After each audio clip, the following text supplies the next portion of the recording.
Good morning, everybody. Thank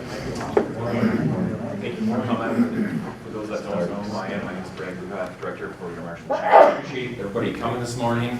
Appreciate Representative Spadinsky and Senator James making Marshall the first of their many stops today.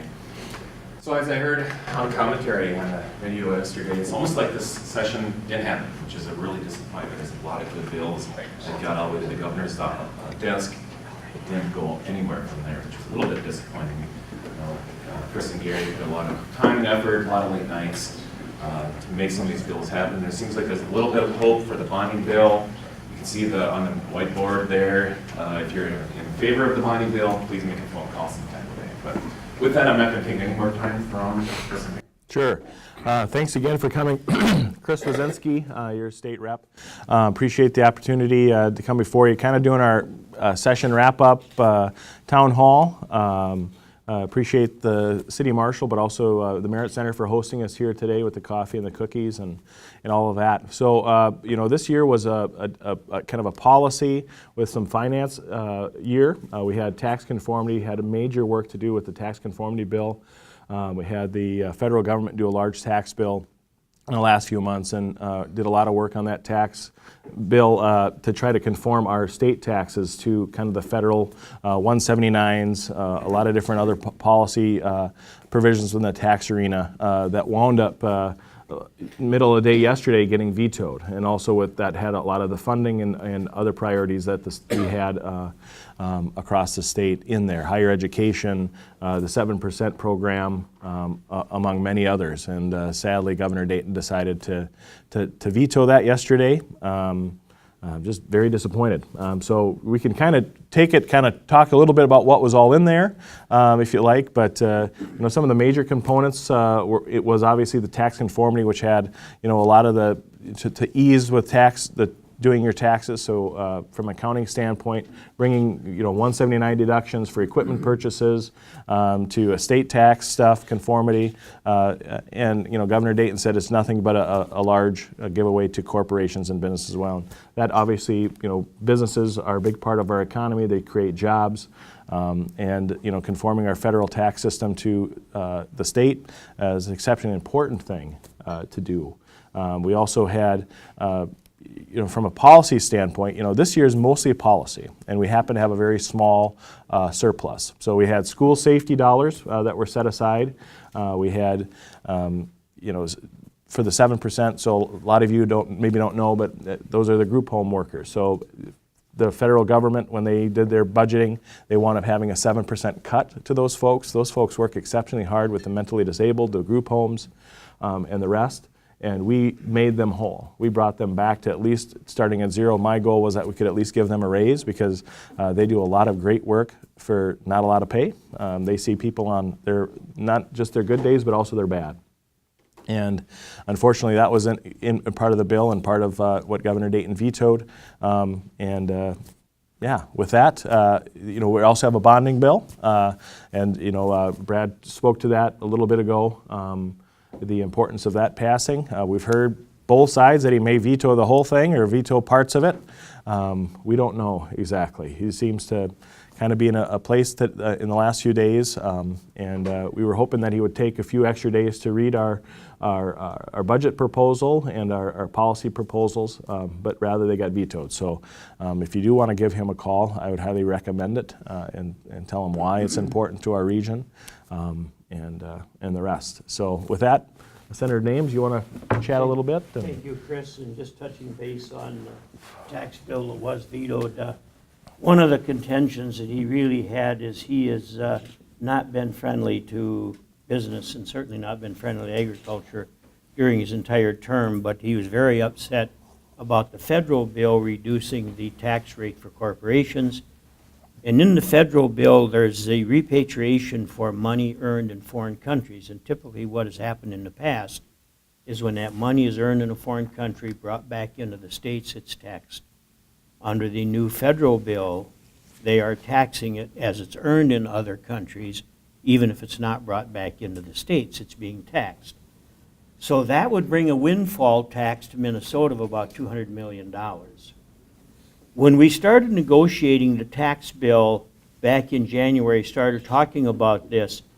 If we would do nothing with the tax bill to conform in many of the areas that we could with the federal tax bill, we would bring in an extra $498 million, the balance of this biennium, which would be 1 year, and we'd bring in just under $1 billion of new tax dollars in the next biennium just by sitting and doing nothing, which most of that money was going to come from agriculture and business. So we did have an agreement amongst the Republicans, Democrats, and the governor that we all wanted to get to a zero impact. So we wanted to make sure that we ended up with a tax bill that would have a zero impact on the new dollars we would be bringing in. So instead of bringing in the 500 and the billion, we would not do that. Where the problem come about is, how were we going to do this? Section 179, where it would bring in $100 million a year if we left it as is and didn't conform to the federal. I, for one, felt we should conform to the federal because that way the people being affected by the 179 would not see a tax increase. There's where about the issues became, because the governor did not, he wanted to bring that $200 million in from the businesses, but he did not want to reduce their tax. He wanted that to go someplace else. Section 179, there was a lot of concern about how that was going to be done, and should we possibly bring that in and put that someplace else. We felt at the end of the session that we felt we were real close to an agreement on, instead of bringing in the full $200 million into the tax system and giving it to other places, is that we would take $145 million would be given back to the businesses and $55 million would go into other tax relief. We also had some pretty strong tax relief at the lower percents because we knew that the governor wanted to make sure that everybody got some tax relief. So at the 5% level and 7% level, we had some tax relief in there. So quite frankly, I was very surprised to see this tax bill get vetoed. This was a very good tax bill, and it treated a lot of people. There was a lot of people, the benefits of this tax bill were spread pretty evenly. On Section 179, we did have conformity with the federal government because of the impact it's going to have on agriculture and small businesses by not having that happen, and the increased taxes they're going to pay. But at the end of the day, it didn't come through. So we have a couple of options to look at.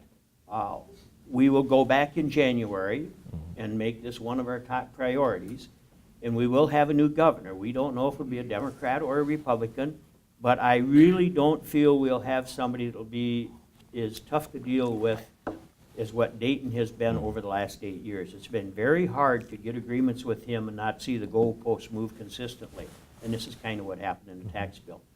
So we'll come back in January. Hopefully we can pass a tax bill right away, and then it's going to be a short window we're going to have to get everything recalculated, so when we file our taxes, that this all can come together. Under the current, the way it would be now, if we don't get any tax change come January, when you do your state tax, it's going to be like filing a phone book. I mean, it's going to be a very thick, very cumbersome process because of all the different things we have to do to try to work around and work with the federal tax bill. So hopefully there's still another shot at this, and hopefully we can get something done in January. We're certainly not going to be giving up on it, that's for sure. With that, we'll open it up for questions. Going to get by easy? Senator, Yes. you meant it for 18's tax preparation. We would make it retroactive back to 18, so it would include year 2018. Yes. Starting January. Yep. Other questions? I would say this year just also seems, I'll add while you guys think of a question to ask, which we'd appreciate. But just from a farmer, I farm too, I'm not going to hide that, but really felt like this session was exceptionally anti-farmer and just rural Minnesota. We had, a sulfide bill. You guys may have heard about that, sulfide, and it really was kind of centered around the mining industry and what sulfides and what it would do to wild rice and the wild rice standard. And just also want to share with you that, for small cities, that's exceptionally important. and what that would do for their discharge. And a lot of that regulation when it comes to discharging from sewer systems across the state, just simple rulemaking and the costs. So I had a small provision that it dealt with. So when you're going to get a permit from MPCA and you're a small city, and before you sign it, we asked that the MPCA would provide to that small city what the actual cost of compliance would be to get that permit. So if you're going to get that permit, it could be, you've got the city of Owatonna, which by a mistake, and thankfully because of this group of folks that would ask all these things be filtered through, they fixed a $50 million mistake that they had within their permit. That would have cost the city and the taxpayers $50 extra million for the city of for the city of MESRB is the group.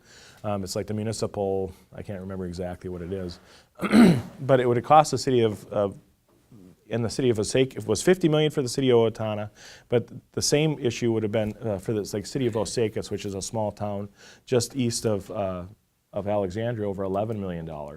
And so what we would be asking from the department to say, that's fine, but you have to have, these things also have to exist, but there has to be a cost-benefit ratio of, okay, that's fine, we can remove that little bit of phosphorus from the water, that costs the city of Osaka $11 million, or there's this one cattle lot sitting there. Why don't we just move it into a different watershed? And guess what? That doesn't cost $1 million.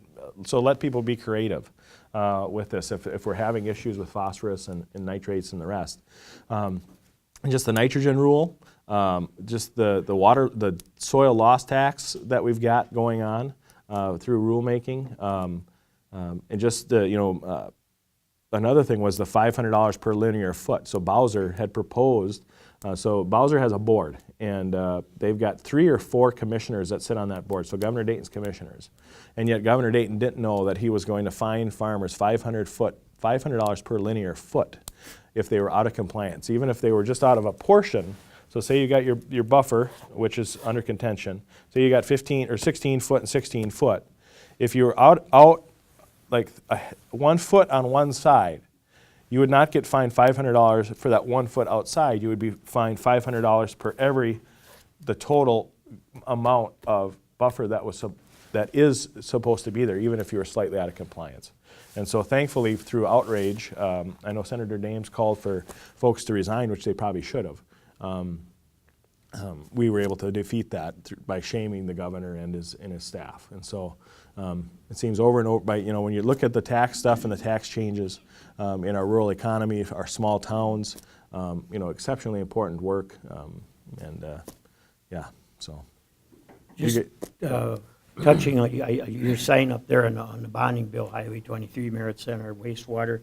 Just to touch on some of the things that are in the bonding bill, which at this point is still, it hasn't been vetoed yet. I don't personally think he'll veto it. He may do some line item vetoes. I understand there's a few things he has some heartburn with, and so maybe there'll be some line item vetoes. I think the overall general bill will go through, but I know that some of you in this room probably did a little arm twisting at the fishing opener for Highway 23, and it appears that paid off very well, because I think there's $105 million in the bonding bill for Highway 23 to finish that piece from Wilmer to St. Cloud. What I find very interesting is not only did he make commitments to you folks, but he also made commitments to some of the legislators on this. And a couple of years ago, he was all upset because the bonding bill included earmarks. So this year, he agreed to put in an earmark for Highway 23, which I was very happy to see, because Highway 23, the way that was ranking, it's right in there. So it's, we did get money in the bonding bill. So it's going to be hard for the governor to say that we can't do Highway 23, Highway 252 in the cities, and Highway 14 from Mankato to Rochester, complete that piece. It's going to be hard for him to come back this year now and say that he don't want that in there or line item veto it because it's earmarking, when he suggested it be earmarked and committed to earmark it. So it's going to be very interesting to see how that works out. Mm-hmm. But as of right now, Highway 23 is in there, Highway 252 is in there, and Highway 14 is in there, and that's all coming under the Quarters of Commerce. And if you remember earlier in the year when the Quarters of Commerce came out, There's been a big squabble about how much money should go rural and metro and quarters of commerce. It was agreed, the metro wanted 60-40, it was agreed it would be 50-50. Well, it was 50-50, but then when you started to see how it was done in the four projects that were picked, you'd have a hard time considering that that was a rural thing. But what they did is, instead of using the metro area that we use legislatively as deciding what metro and rural is, they used the MnDOT district, which carves out quite a chunk up in there that's actually metro that comes into rural, and so now they've got 50% pretty much rural, 50% metro in their mind. The quarters of commerce in this bonding bill pretty much puts most of that money out in rural Minnesota, with the exception of Highway 252. I don't remember just where what city, the community that's in the city. So It goes up next to Minneapolis. yeah, so that piece is in the bonding bill. The Merit Center's in the bonding bill for 3.1. We have $120 million in the bonding bill for wastewater. Well, it's actually for PFA, Public Facilities Administration, but of that, there's wastewater, sewer water, and then there's matching grants for the USDA, and then there's some other pieces in there that deal with that. But it's split up in two sections. One section is in the base bonding bill. The other section is with the addendum that deals with some of the LCCMR funding. So total, there's $120 million for that. There's several other things in the bonding bill. There's quite a bit of money for education in the bonding bill. There's money for safe schools in the bonding bill. There's $25 million put in there for safe schools, and what'll happen is that $25 million will be bonded, then it'll be taken out of bond and turned into cash and sent over to the Department of Education to distribute under the same program as what we've had for safe schools before. So then there's several other things, but I just wanted to point out those three pieces, plus then the wastewater is certainly a good chunk in there. So I think that the governor probably will sign the bill, but I think he might line item veto a few things. So with that, we'll go back to see if anybody's got any questions. David. Senator Representative, thank you both very much on behalf of the Coalition of Greater Minnesota Cities, as well as our own city, for all the heavy lifting you both did. The projects you mentioned, wastewater funding, which there's a generous allowance in the bonding bill, should get signed, and hope a good thought on that. And also the fix that you all came up with on quarters of commerce, that the program adopted now 5 years ago is designed to fill gaps for places such as these highways we're talking about, where there's not a huge daily traffic count as you have in the metro roads. And for the first several rounds of awards, Greater Minnesota was served very nicely, including the passing lanes we enjoy here on Highway 23. And then last year, language was added which had the effect, whether with the intent or not, the effect of making it much easier to award those funds to metro projects, or ones that are within 30 miles of the U.S. Bank Stadium. And that's exactly what happened this year. So you all, I think, responded very well by finding room in the bonding bill to correct that imbalance and then to fund these projects you just mentioned. So we appreciate that very much. We'll say, just you're mentioning 23, and that's of great interest to us in terms of those gaps. The 2-lane segments that need to be 4 lanes up north of Wilmer. But from the perspective of our region, that's important.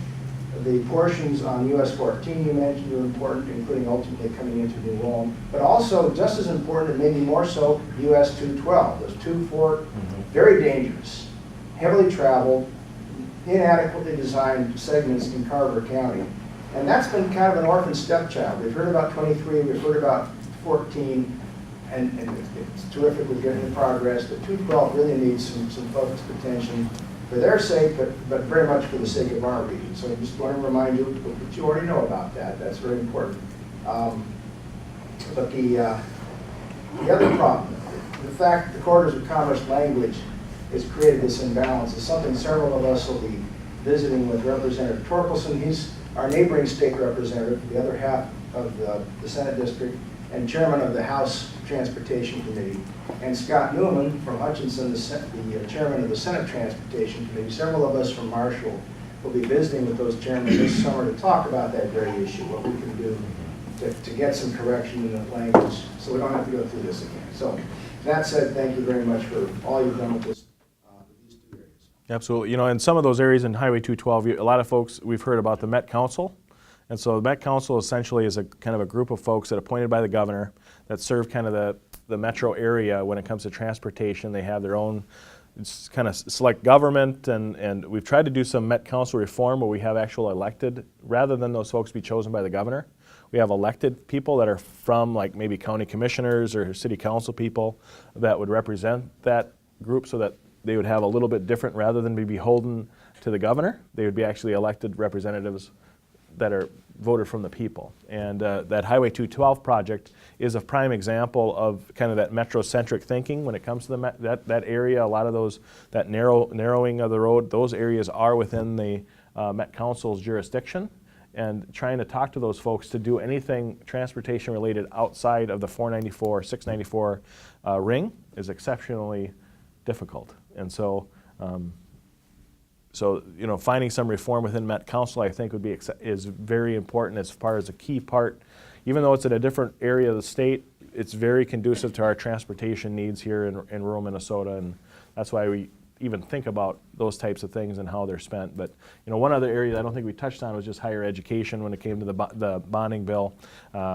That would be important too. So we've got $45 million for HEAPR for the University of Minnesota, $45 million for the Southwest State and the rest of the state institutions, among other type. There's some specialty projects across the state for different types of buildings and that. But that's a real important. That's just taking care of buildings that you already have and kind of nuts and bolts type stuff, fixing air conditioners and windows and sidewalks so people don't trip and things like that. So Dan?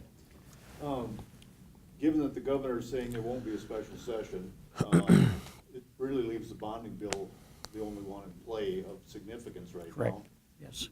You mentioned possible line item vetoes. Do you have any indication, or has he given any indication what's giving him heartburn in the bonding bill? Not really. I'm just hearing bits and pieces that he's talked about to some individuals that have talked to me, but certainly not a direct connection that we have talked about. So I think maybe some of the LCCMR stuff might be a concern, and so we'll have to find out. That we do have letters. We did have that researched, and we do have opinions that everything we're doing is constitutionally legal, and that it does meet the Constitution of the using that money. So I don't see any issues there.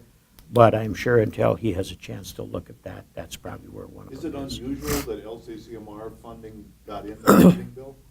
I mean, that, when I saw- So it's something that's constitutionally permitted. It's actually written in law that's a part. It was the first year that we've ever, tried to utilize those funds. I think it's a perfectly normal. If it's about clean water, right?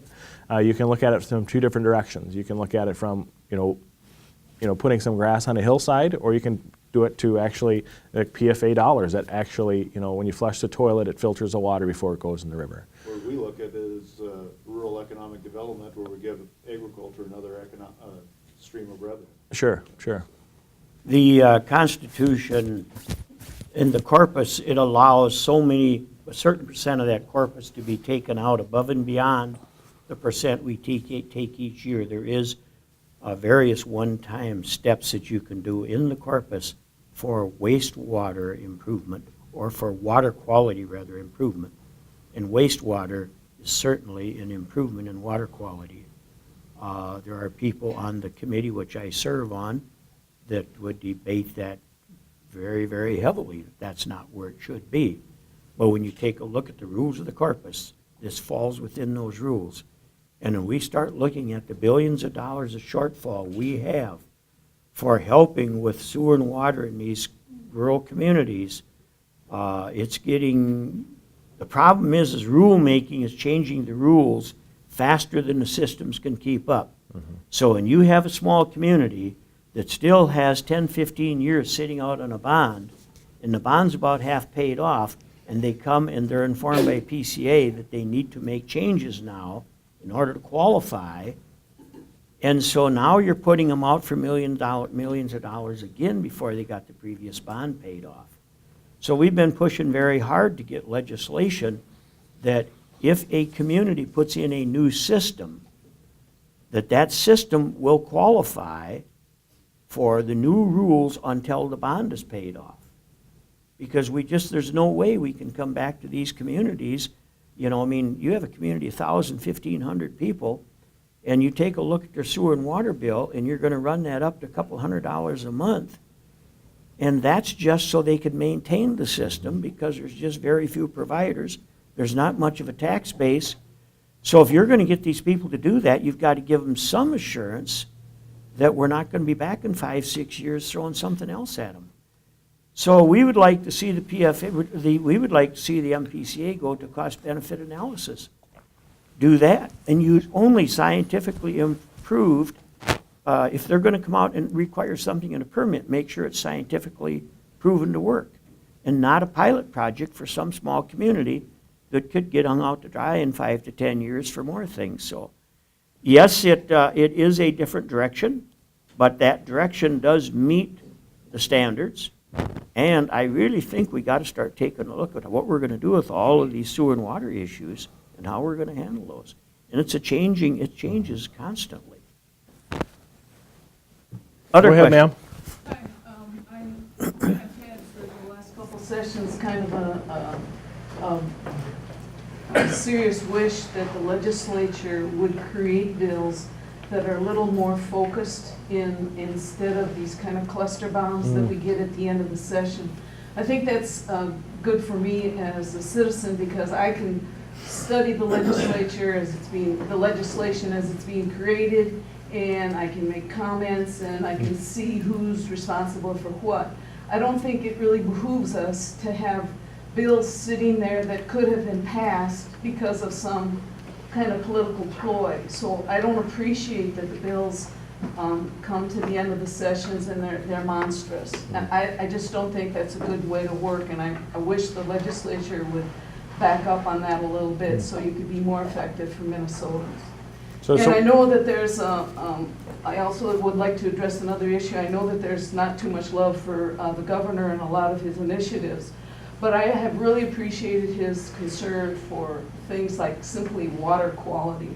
And I think it would really behoove the legislature to address issues that help industry, including the ag industry, help us get back to the clean water that we have as our legacy in Minnesota, and we're kind of trashing. And it involves science, like you mentioned, but a lot of things. I'm one of the older people in the room that might remember times when I could, fish and swim without too much hazard in our bodies of water. And we need to get back to that. And I wish that there would be more of an emphasis on those type of things, on really taking care of our natural resources, instead of just assuming that because somebody has a job, we need to take care of their job, whether or not they poop in our water. That's something that we're not leaving for our kids. We're not leaving for our grandchildren. We've been trashing those resources. So I think those two things are issues that I'd like you to consider. Sure. So what she's talking a little bit about is essentially omnibus bills, which are they take many different sections of law and kind of clunk them together. So we had kind of a tax / funding bill that we kind of put forward, and that's what. Yeah, and I agree, it does get a little confusing at times, but sometimes that's how negotiations work, is that you negotiate within the spectrum of all the bills that are there, right? So you've got, I've got this ag provision that's exceptionally important to me, and through negotiations say, well, if you support this part over here, then I'll support this part here that might be a tax policy or something like that. So even though the bills might have been separate in the past, they've still had negotiations within them that, so I do hear what you're saying, and It's really yeah. gotten overboard. Yeah. It's overboard now. It'd be nice to pull it back a little bit, And so. we could have had things passed already in this session, had the things that had been agreed upon by both sides been taken out and dealt with. Sure. And I think that's the way to move forward. Okay, thanks for your comments. Go ahead back there. Hi, Paul Living from South of Marshall. Couple of quick things. Thank you all for your work, and especially your attention to agriculture in our region. We really do appreciate that. Wanted to express appreciation for the workforce development scholarships for our college students that are going into career and technical areas, especially in this area. had a chance to sit through or to sift through the applications for those students this last year. Exceptional students that have a desire to come back to our region. So really do appreciate that. You'd be impressed with that crew. I want to give a special thanks for the mental health component that was it was actually addressed at our last town hall meeting here where we were talking about it. So thank you so much for your work on that one. And also with the bonding bills, those are fantastic for us. Continued support on the MealSafe for this upcoming session. That does make strong impacts for us at our college, and I just greatly do appreciate that as well. So thank you for your continued support. Sure. Thank you. Thank you. Next. Other questions, concerns, comments? Just one addition thing, from a ditch, Gary and I both were carrying the ditch mowing provision to try to put another year moratorium on it from that, and Governor did sign that, so that was. And I think one thing that did help when we had that bill, the Department of Transportation came up and they testified in favor of the bill. They did not feel that things are ready to be moved forward also. So I think we can probably come up with something that's going to be workable. Yep. Other questions, Go ahead. concerns? A couple weeks ago, the governor gave me the rounds throughout the state of Minnesota, including Marshall, to try to secure some emergency education funding. Thoughts on that? Was the Yep. money that part of the tax bill, and was that one of the things that kind of derailed it possibly? Well, Go the, ahead, Gary. he wanted $138 million. This came up about 3 weeks ago. But he was specific that it was $138 million emergency funding for education.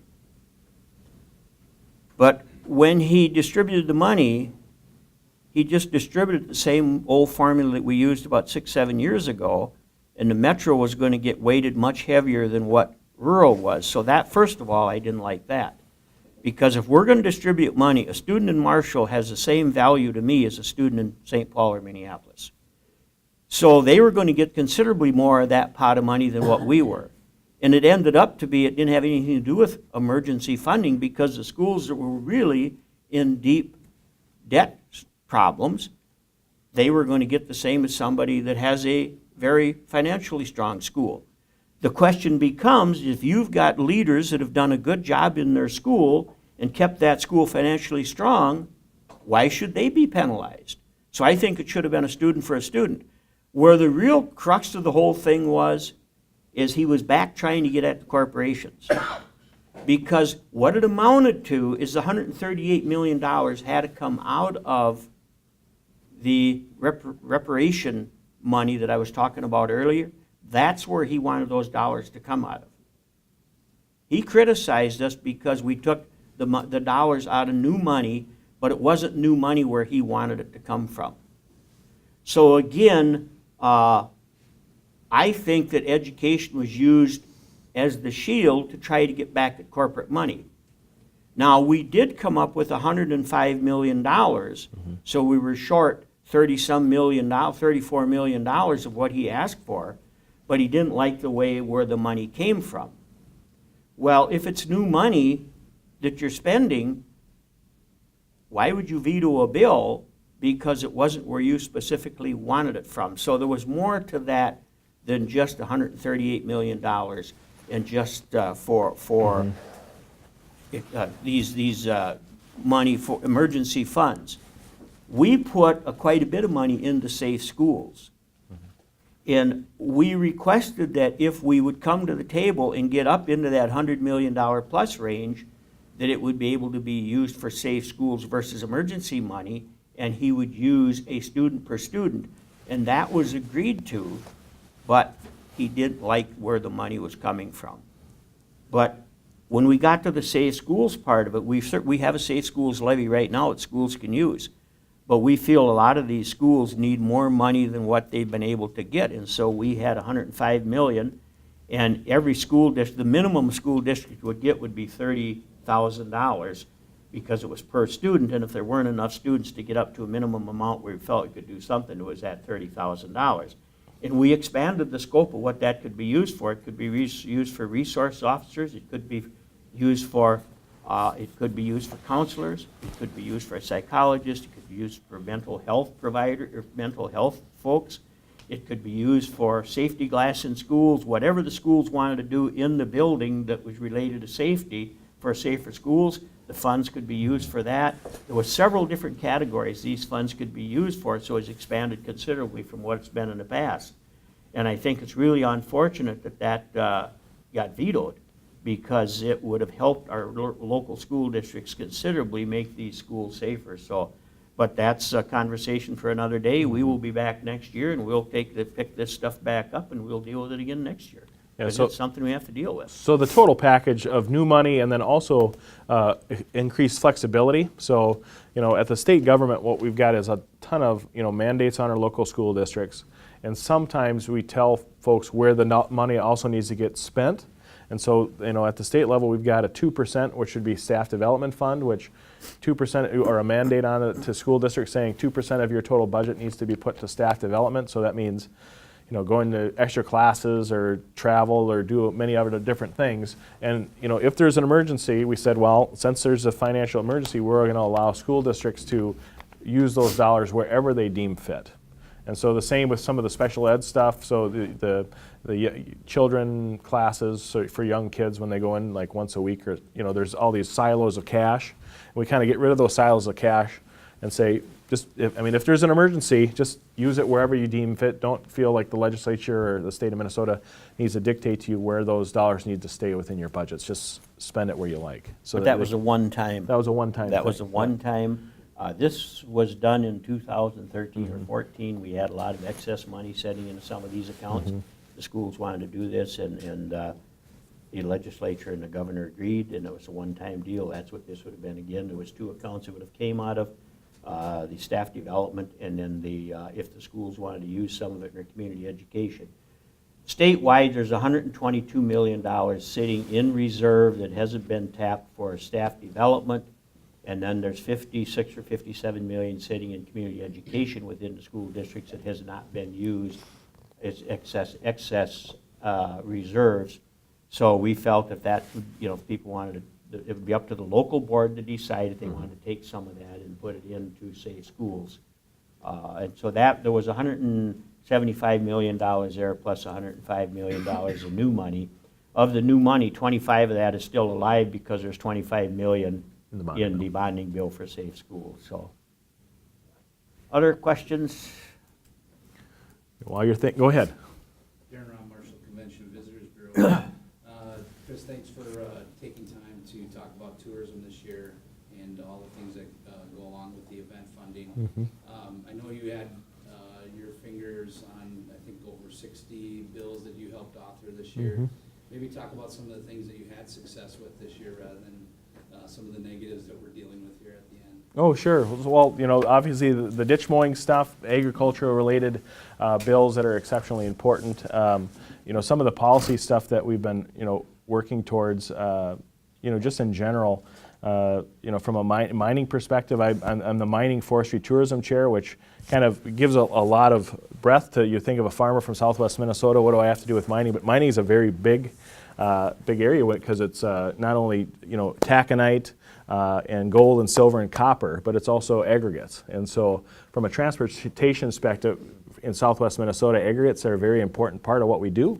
And so aggregate mapping is we have resources across the state. In southwest Minnesota, we're very lacking we're down at the bottom of a lot of gravel pits. When it comes to sand and gravel and the quality materials, the aggregates we actually build our roads with.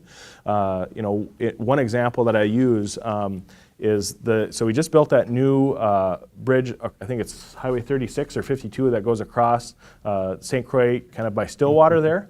All that aggregate was not able to be locally mined. It had to be mined up in St. Cloud and trucked all the way from St. Cloud through the Twin Cities to build that concrete and that concrete infrastructure. And so, when you're doing aggregate mapping, we've got dollars that are set aside through the Department DNR, and we're trying to hire, so we've got about $300,000, $400,000 to start that mapping process again, so we understand before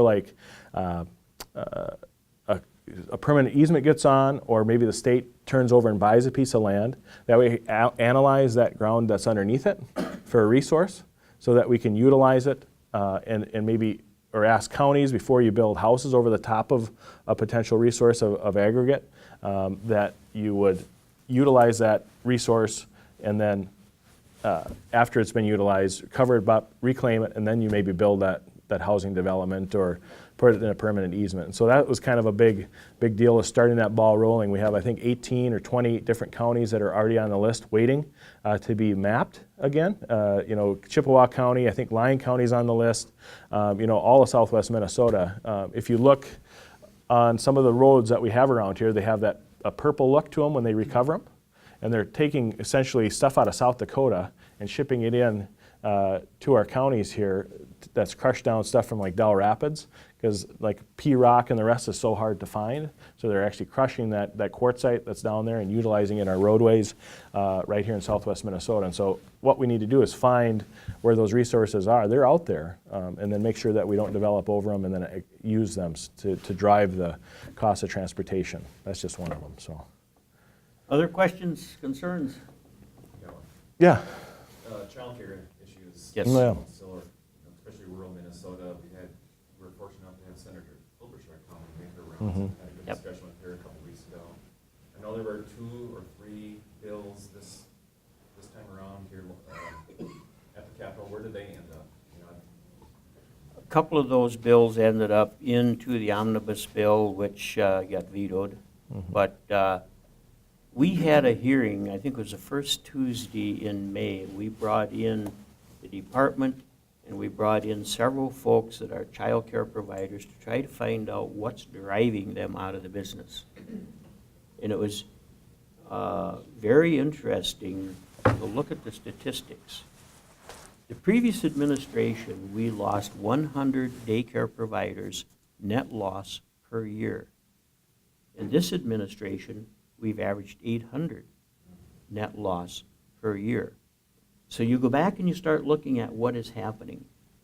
When we put this 4-year-olds, started putting them in the classroom, and that came out that as an issue that night, got talked about. When you put the 4-year-olds in the classroom, you took out probably the more lucrative children in a daycare provider's mix.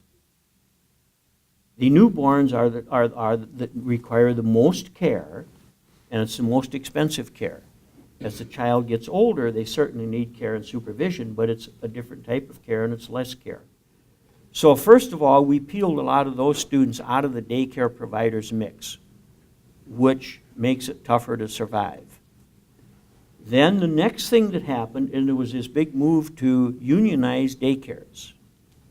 And when that failed, you can just see the rulemaking start to go up. And it's amazing all the new rules the daycare providers have to live with that really everybody in this room and everybody in that hearing wanted to have children in safe environments. That's number one. Our children have to be in safe daycare environments. But when you see some of these rules and regulations, it's just shocking what these folks go through and all the reports they have to fill out and what is considered to be a safe environment. There was an example of an individual, his wife has a daycare, he works outside the home, he came home, the inspector for the daycare, they were there when he came home, one of his children ran up and gave him a hug. His own child. He got a citation because he was handling a child and he was not licensed to do that within the system. Now, that has nothing to do with safety. That has to do with common sense. And that list kind of went on and on. What is happening is there is a task force that's been set up. There's people from the department. There's several different groups will be involved in that task force to take a look at what's going on in daycare. What can we do to start trying to prop this thing up and get folks back involved in the daycare process? When you talk to people that would like to go into daycare, and they tell you the process, and they just throw their hands up and they just say, it's just too much of a hassle. And there's just nothing at the end of the day in this for us. So we have to take a look at what we can do. We got to have a safe environment for these children. We all know that. But there's got to be a way of doing that and taking a look at where we were 4 or 5 years ago and see how we're going to incorporate some of those common sense things again and get people back into the business. There's also a look at some funding, and there was some funding in the bill, but that, we'll work on that again next year. Some funding to help design some of the daycares in these really small communities where it's probably going to be hard to get an individual to do it, to maybe design something working in conjunction with the businesses or the community or something like that, and put some seed money in possibly to help get that set up and get it going. So that's kind of where it's at now. I think that task force will bring a lot of light to things that maybe can help. And then, of course, the second thing that came up is the abuse of the system that was discovered, and people want to turn that into a political thing, and they can go ahead and try that, but it's not political. It's nonpartisan people that have discovered this. It's nonpartisan people that have went in and checked this all out, and it's really unfortunate that's happening, but it does happen. So we have to deal with it. We have to figure out how we're going to handle that and how that's going to work out and what kind of things we're going to be able to do to have a control on that. It's unfortunate when you can take millions of dollars out in suitcases and do it hundreds of times, and it goes out through the airport just like a passenger does. It's really unfortunate. It's spooky. I mean, when you think of, what's the responsibility of government, it's, protect those dollars, and if you have fraudulent activity that's actually paying for terrorism, I mean, that's a pretty big deal. And so. And it's a pretty simple scheme. It's pretty easy to do. Yeah. It's a pretty simple scheme, and it's probably so simple that it probably got overlooked because, I mean, it just is. But other questions or concerns? Could you Go ahead. clarify one thing, please? I'm sorry. Did you say that you did have a child care provision in the omnibus bill? There was some. Go ahead. And did it have support from both sides? Yes. Yeah. So I think that's the kind of thing that's an example that offered outside of an omnibus bill. Okay. Let's go back to the omnibus bills I because mean, if it would be successful. Yeah. And it would be a good thing for families in Minnesota, maybe it could be offered independently, supported by both sides, and then we would benefit from it. Okay, let me tell you a little experience with working with the governor. He criticizes us because he wants things to come over independently. We sent him over Minlar's bill. He wanted that independently. We sent him over Minlar's bill. He vetoed the bill because we didn't have enough in it. He wanted other things in that bill. The goalpost moves quite a bit with this governor, and the big omnibus bill, I would just as soon have every bill stand on its own, not every bill, but every committee or agency stand on their own. If you have Health and Human Services, let's do a Health and Human Services bill. Ag, let's do an ag bill. The problem is that, and this has happened before, is we will take the bills over to the governor and he'll say, okay, if you send me these bills over individually, I'm going to veto them because I want them all at one time. We send him the bills all over at one time, and he says, well, that's too big of a bill. I don't know what's in the bill. So it's really hard to figure out what it's going to take to get the governor to deal with this. We didn't get the governor to the table till the end of last week, is when the governor first came to the table. You can send letters, you can send texts, you can do all of that. If you want to get legislation done, sit across the table, negotiate it out, and let's compromise and move things forward. When you're compromising with yourself, it's hard to do that. If you can't get an individual to come to the table and negotiate, it's hard to get very far. So this year, we ended up with all these bills in one omnibus bill. Now, as you said, they could have went individually. We could have sent him 11 individual bills on Friday or Saturday, but it wouldn't have made any difference if they were in one bill or 11 individual bills, because he will not deal with them until he has them all, because he wants to use this bill to get something out of this bill. And that's negotiations. That's fine. I don't have a problem with that. But let's decide what we're going to do. Let's lay out the game rules and let's follow them. We had the omnibus bill. They met with the governor's staff on Thursday night, and they came up with 67 things in the omnibus bill that they would like taken out or changed. They worked through the night with the staff to resolve these 67 issues.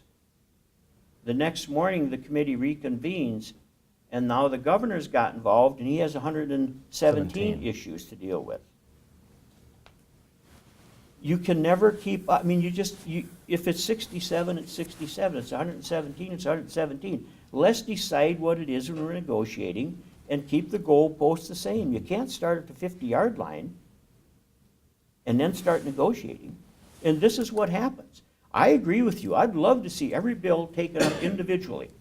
In 2011, when we took the majority over, the first 3 or 4 bills, we submitted those bills. I was vice chair of the Ag Committee that year, and the Ag Committee, and usually the Ag bill is one of the first ones done because it's a very nonpartisan, it's a very bipartisan bill. That bill, we came in the committee, Commissioner Frederickson was at the meeting, and in about 2 hours, we had the differences hammered out in that bill, because we would talk about where we're at, Frederickson would go over and talk to the governor.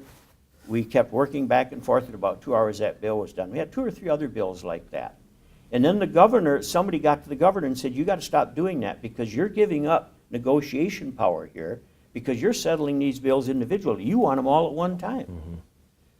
We sent all the other bills, because then he said he didn't want any bills, and if we sent them over early, he would veto them, because he wanted them all at one time. So we sent them all the bills over at one time, and then he said, well, this just doesn't work, because I can't deal with all these bills at one time. And this has kind of been the theme, even and it wasn't just when the Republicans were in the majority. The same thing happened when the Democrats were in the majority. They had the same problem. And we had a special session when the Democrats had the House and the Senate. We still had special sessions because they could not get together with the governor and stop the goalpost from moving. So unfortunately, this is what it is, and this is where it's at, and so we deal with it the best we can. But yes, it would have been nice to be able to take those as individual bills. But if you send them as an individual bill, as we experienced, they got vetoed because there wasn't enough other stuff in them. So, like I say, I agree with you. I don't disagree at all. But I also know what we're dealing with, and I also know the process, and it's unfortunate it turns out this way. And we'll see how it works in the next year. We don't know how it'll work, but I do think, I don't think that party is going to make a difference as far as the negotiations. I think that the next governor probably will be willing to sit at the table and negotiate. I don't know that, but I would assume that's probably what will happen. In the past, that happened. I mean, you probably didn't get things put together, but at least you had the people there sitting across the table and doing the negotiations. But thank you for your comment. I appreciate it. And just a reminder, so when Governor Dayton sent that letter of 117 demands of things he disagreed with, Republicans came over 70% of the way. So we got rid of 70% of his, things that he had objection to. And so, I mean, you'd think that, well, okay, if you don't like 117, well, I mean, we obviously like the 117. So if we get rid of half or more, I mean, that's, and to, call that uncompromising and dysfunctional, I don't know. And just another point too, just, as you were speaking about that, I can remember, years ago when they had, governor, the shutdowns and that, what's the first thing they close? Well, that's state parks when it comes to DNR funding. Well, that's the reason why you don't pass state park funding is because, well, that way you can use it as a ploy to make people really feel it. So, go ahead there. No, not for me, just one more question. Oh, okay. Anything else? Go ahead. I'm always asking about healthcare. Sure. So wondering where things are at with health insurance premiums. Sure. And what you're anticipating, because it's a huge expense for everybody, whether Yes, you're it part is. of a large group plan, whether you're buying individual, and it's even becoming an issue if you receive government funding or government-funded type programs. So wondering where that's at. So we've obviously just, in the last few years and in the past, just seen, monumental growth in the cost of healthcare. Not only the cost, but the cost of health insurance. We've seen, premiums, your monthly premiums rise, but also then the deductible rise as well to kind of keep pace. on average, we spend $3 trillion a year on healthcare within the United States. That's $10,000 per man, woman, and child. So if you're a family of 4, that's $40,000 of actual costs that we're putting into healthcare. And so, from a management scheme, we have issues of simple access to providers. And so when you have, whether you have Blue Cross and Blue Shield as your only insurer as a private individual, like as a farmer or small business owner, when you're privately, investing in your own health insurance, that rate of return and that the ability to find and have competition within the market is exceptionally lacking. If you go up in the metro area, the cost of your monthly premium and the rest is much lower than it is here in rural Minnesota. It's one, because you have multiple providers and you have multiple insurers. So it's the same as your cable bill and your insurance. It's a different setup. You go to Rochester, that's probably the most expensive area and network in the country, just because, well, what's there? The Mayo Clinic, the best, the best and brightest, the most innovation. And so, last year we did a kind of a premium relief. So we put $300-some million in towards, buying down those premiums for folks that are really getting hit hard by that general increase. Obviously, $300 million, that was our entire forecasted surplus. So we weren't able to do that. And so, encouraging businesses to come back into the market, rejoin the insurance pool, and come back to the individual insurers market is important. But, my fear is that we're also seeing the same issues that we have on the individual market is moving into the group market. And so if you've got a small group, if you've got a small business that has 10 or 15 people, one of the things that we've done is the cooperative health networks. So if you are a member of a cooperative, maybe that'd be a farmer, I think, I forget what the name of them are. Land O'Lakes has one. Land O'Lake ones, Foursquare. and then Foursquare, those two different ones where you're offered to join those, and so that's what's that doing is creating, more of a market to actually go out and purchase that insurance. Right. And that's what we have. The argument is we need to have a single payer. I mean, it's either trying to maintain the system we have or single payer, Right. and to try to model that over Medicaid or Medicare, right? So the other options that are there for folks that are advanced in age. Well, if you look at that cross subsidy, we talk about within the school system that cross subsidy for special ed students. Well, that same issue happens within the healthcare issue. So you've got high cost students, right? But you also have high cost healthcare folks. And so when it comes to treating someone that's the reimbursement rates what matters. So if you're a small hospital in Dawson, Minnesota, and you've got a certain percentage of your clientele, which are on a government program, who are receiving maybe a 20% reimbursement rate. And you go to private insurance and that reimbursement rate is maybe 60 or 70% of actual costs. Well, you use a portion of that profit that you're getting on that 70% reimbursement rate to backfill the costs because you're losing money on those folks in the other reimbursement rate. So what you're doing is allowing that. So you're using insurance companies, and then the providers themselves are able to shift that cost where they're actually maybe a little bit in the red to cross-subsidize those that are not. And if you would move that across the country or across the state through the spectrum of age groups, there wouldn't be no hospital in Dawson, there'd be no hospital in Madison, and so it's not just a simple solution. Healthcare is exceptionally complicated and exceptionally costly. I mean, we live, one thing kind of, from an international standpoint that I think would make it a big difference is the cost of prescription drugs. And, one thing we've heard over and over and over is, why does this particular drug cost me $200 or $1,000 per pill or $10,000 per pill? Is because we're the only place in the country in the world that they're developed, and they're the only place in the world that they can actually be recouped for the actual cost of production. And so if you go internationally, if you're in a single payer system, you go to Britain or you go to Canada or you go to France or anywhere in Europe, one way they can control costs in England is they simply cancel your surgery.